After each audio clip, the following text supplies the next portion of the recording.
Holons and hierarchy. Hero means sacred or holy, and arch means governance or rule. Introduced by the great 6th century Christian mystic Saint Dionysius the Areopagite. The hierarchies refer to 9 celestial orders, with seraphim and cherubim at the top, and angels, archangels, and angels at the bottom. Among other things, these celestial orders represented higher knowledge and virtue, and illuminations that were made more accessible in contemplative awareness. These orders were ranked because each successive order was more inclusive and more encompassing and in that sense higher. Hierarchy thus meant, in the final analysis, sacred governance, or governing one's life by spiritual powers. In the course of Catholic Church history, however, these celestial orders of contemplative awareness were translated into political orders of power, with their hierarchies supposedly being represented in the Pope, then archbishops, then bishops, and then priests and deacons. As Martineau put it in 1851, a scheme of a hierarchy which might easily become a despotism.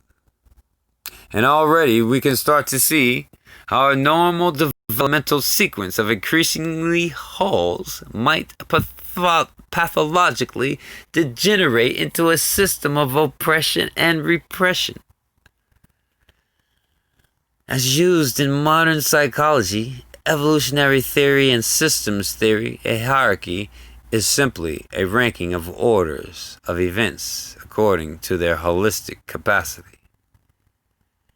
In any developmental sequence, what is whole at one stage becomes a part of a larger whole at the next stage. A letter is part of a whole word, which is part of a whole sentence, which is part of a whole paragraph, and so on. As Howard Gardner explains for biology, any change in an organism will affect all the parts. No aspect of a structure can be altered without affecting the entire structure. Each whole contains parts and is itself part of a larger whole. Roman Jacobson for language. The phoneme is a combination of distinctive features. It is composed of diverse primitive signaling units and can itself be incorporated into larger units such as syllables and words. It is simultaneously a whole composed of parts and is itself a part that is included in larger wholes. Author Koestler coined the term Holon to refer to that which, being a whole in one context, is simultaneously a part in another. With reference to the phrase, the bark of a dog, for example, the word bark is a whole with reference to its individual letters, but a part with reference to the phrase itself. And the whole, or the context, can determine the meaning and function of a part. The meaning of bark is different in the phrases, the bark of a dog and the bark of a tree. The whole, in other words, is more than the sum of its parts, and the whole can influence and determine, in many cases, the function of its parts, and that whole itself is, of course, simultaneously a part of some other whole. Normal hierarchy, then, is simply an order of increasing holons, representing an increase in wholeness and integrative capacity, atoms to molecules to cells, for example. This is why hierarchy is indeed so central to the systems theory, the theory of wholeness or holism. To be a part of the larger whole means that the whole supplies a principle or some sort of glue not found in the isolated parts alone. And this principle allows the parts to join, to link together, to have something in common, to be connected in ways that they simply could not be on their own. Hierarchy then converts heaps into wholes, disjointed fragments into networks of mutual interaction. When it is said that the whole is greater than the sum of its parts, the greater means hierarchy. It doesn't mean fascist domination. It means a higher or deeper commonality that joins isolated strands into an actual web, that joins molecules into a cell or cells into an organism. This is why hierarchy and wholeness are often uttered in the same sentence, as when Gardner says that a biological organism is viewed as a totality whose parts are integrated into a hierarchical whole. Or why, as soon as Jacobson explains language as simultaneously in a whole composed of parts, and itself a part included in a larger whole, he concludes, hierarchy, then, is the fundamental structure principle. Is a fundamental structural principle. This is also why normal hierarchies are often drawn as a series of concentric circles or spheres or nests within nests, as Golds explains. The general scheme of levels is not to be envisaged as akin to a succession of geological strata or to a series of rungs in a ladder. Such images fail to do justice to the complex interrelations that exist in the real world. These interrelations are much more like the ones found in a nest of Chinese boxes or in a set of concentric spheres. For according to emergent evolutionists, a given level can contain other levels within it. In other words, Holons. Thus, the common charge that all hierarchies are linear completely misses the point. Stages of growth in any system can, of course, be written down in a linear order, just as we can write down acorn, seedling, oak. But to accuse the oak of therefore being linear is silly. The stages of growth are not haphazard or random, but occur in some sort of pattern. But to call this pattern linear does not at all imply that the processes themselves are a rigid one-way street. They are independent and complexly interactive. So we can use the metaphors of levels or ladders or strata only if we exercise a little imagination in understanding the complexity that is actually involved. Finally, hierarchy is asymmetrical or a hierarchy because the process does not occur in the reverse. Acorns grow into oaks, but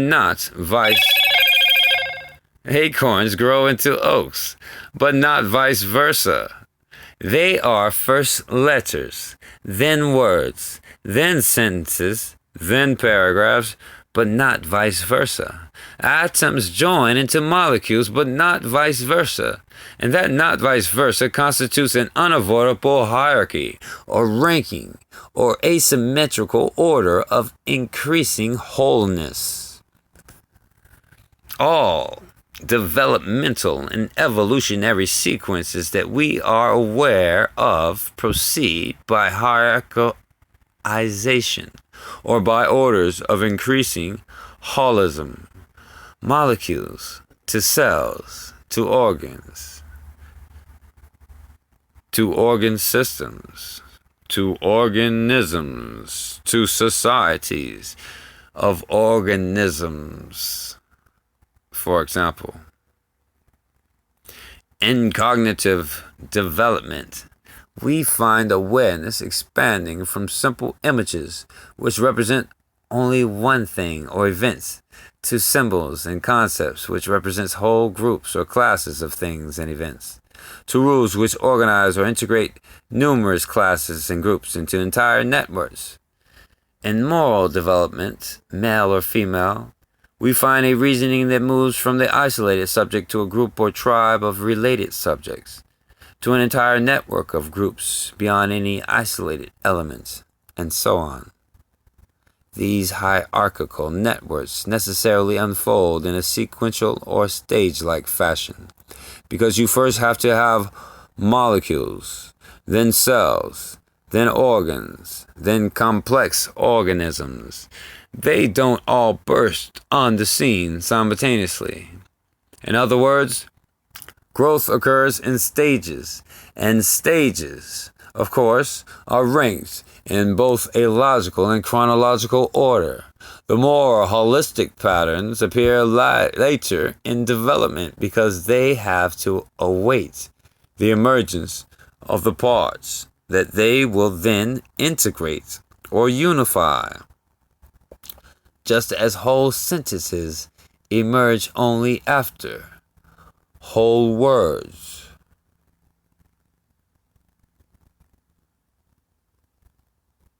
And some hierarchies do involve a type of control network. As Roger Sperry points out, the lower levels, which means